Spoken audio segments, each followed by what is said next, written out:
সবাই কেমন আছেন? রাতে একটু ঘোরাঘুরি করি প্রতিদিনই। দেখি আজকে কোথায় যাওয়া যায়। বের হয়েছি বাসার থেকে মাত্র। এখন দেখি রূপসা ব্রিজে চা খাইতে ইচ্ছা করতেছে।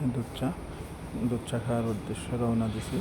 এই যে রূপসা ব্রিজের নিচে এখানে আসলাম। অর্ডার দিছি একটা দুধ চা আর একটা মালাই চা। এখন খাবার চলে আসছে, যে দুধ চা চলে আসছে, এখন খাবো। অনেক মজাদার চা এটা। যে আসেনি কখনো, যে খায়নি সে বুঝবে না।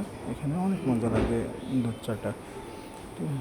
আর এখানে এসে অনেক মজা করে গল্প করা যায়, গল্প করতে করতে সময় কাটানো যায়। এই রাতে প্রতিদিন কোথাও না কোথাও যাই, কিছু না কিছু খাই। সারাদিন অনেক ব্যস্ত থাকি, রাতে একটু এনজয় করি।